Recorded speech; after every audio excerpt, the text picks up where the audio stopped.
Сәлем достар, бүгін біз сіздермен қисық сызықты қозғалыс кинематикасы ұғымын қарастырамыз. Яғни, бұл жерде бізде қисық сызықты қозғалыстың ең қарапайым түрі, ол әрине шеңбер бойымен қозғалыс.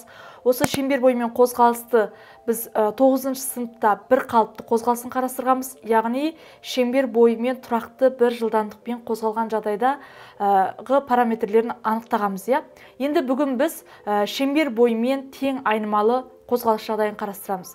Яғни, шеңбердің бойымен үдемелі немесе кеммелі қозғалады, бірақ тұрақты үдеумен. Яғни, тең үдемелі немесе тең кеммелі қозғалыс жасауы мүмкін. Енді бұл жағдайда әрине үдемелі қозғалыс десе, бізге үдеудің, яғни мәнін анықтау ең бірінші кезекте тұр.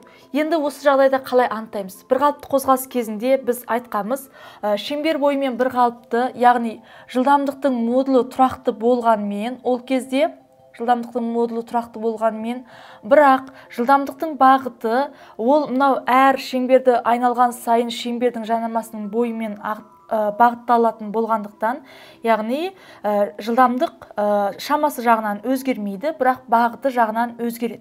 Осы оның бағытының өзгерісі бізде центрге тартқыш үдеуге алып келген. Яғни бұл жерде үдеу пайда болады, бағыты бойынша өзгерісінен жылдамдықтың, ол үдеудің бағыты үнемі центрге бағытталатындықтан, біз оны центрге тартқыш үдеу деп атап, ол центрге тартқыш үдеуді сол нүктесіндегі жылдамдықтың квадраты, яғни тұрақты жылдамдықпен айналады дедік қой, сол жылдамдықтың квадраты бөлінген R формуласымен анықтаған болатынбыз.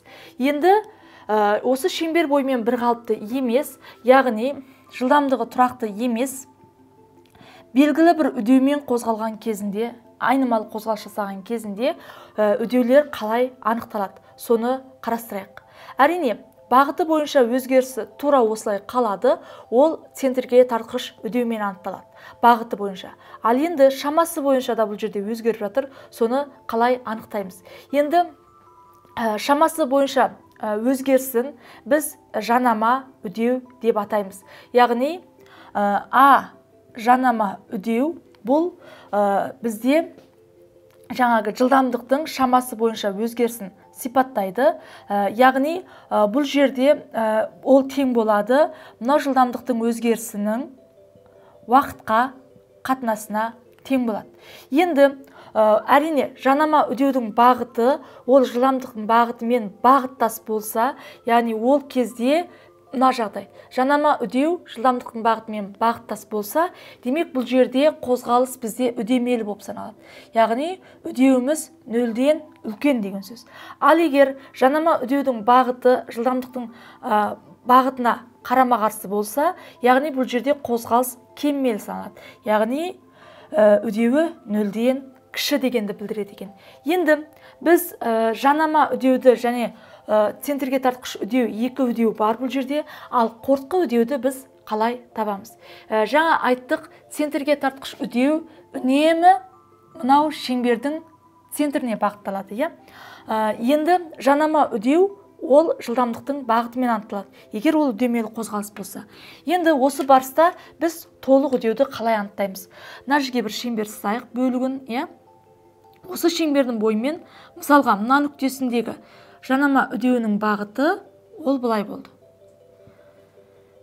Ал енді келесі центрге тартқыш үдеудің бағыты ол тік төмен, яғни шеңбердің центріне қарай бағытталып тұр. Яғни бір нүктеден басталып тұрған екі векторлық шама. Бір-біріне мына жерде 90 градус бұрыш жасап тұр. Демек, біз векторларды қосудың, яғни қортқы векторды табудың екі түрлі тәсілін білеміз. Біреуі үшбұрыш ережесі, екіншісі параллелограмм ережесі.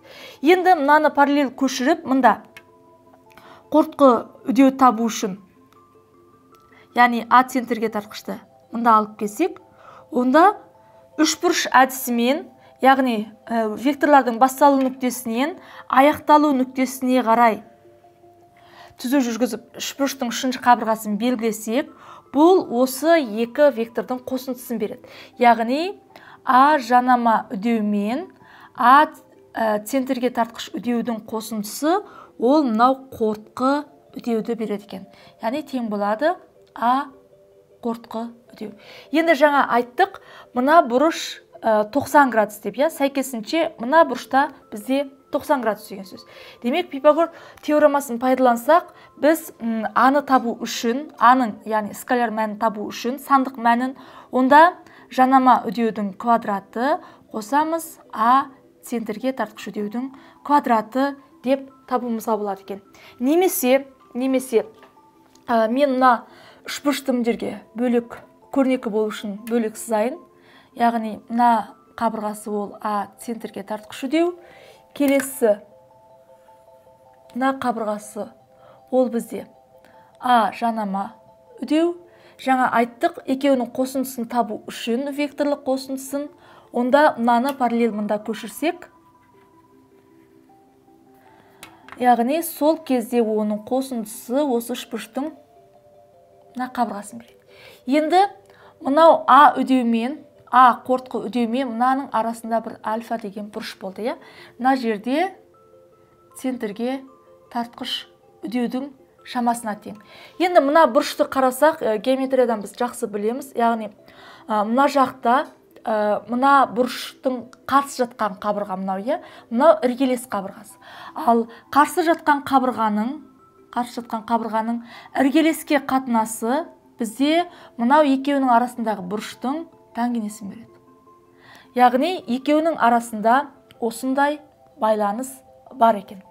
Сондықтан көп жағдайда жанама үдеуді біз жанама үдеуді оны тангенциал үдеу деп атайды.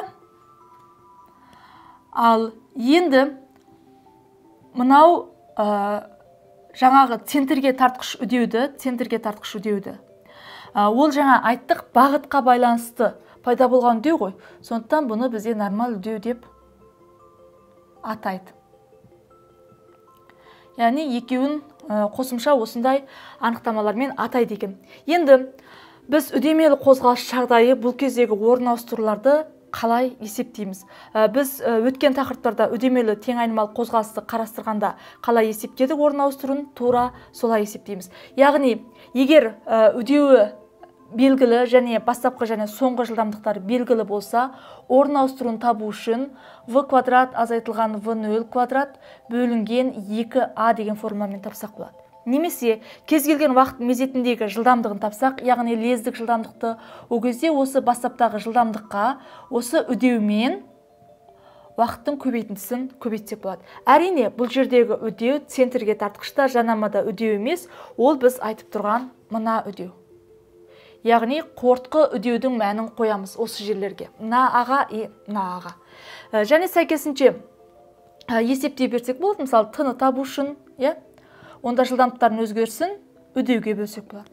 Яғни тең айнымалы қозғалысқа қандай ережелерге бағынды, бұл жерде де тура сондай ережелер орындалады. Яғни тура сол формулалар бұл жерде де қайталанады екен. Балалар, бүгін біз қисық сызықты қозғалысты қарастырдық. Соның ішіндегі тең айнымалы шеңбер бойымен қозғалысты қарастырдық.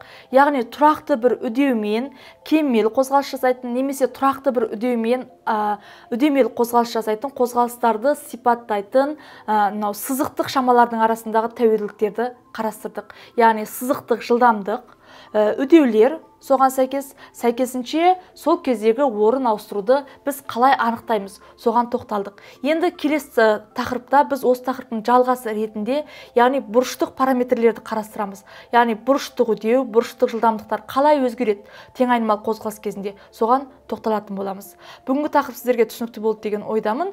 Қандай да бір жер түсініксіз болса, осы видеоның астына пікір қалдырыңыз. Мен сіздерге жауап беремін.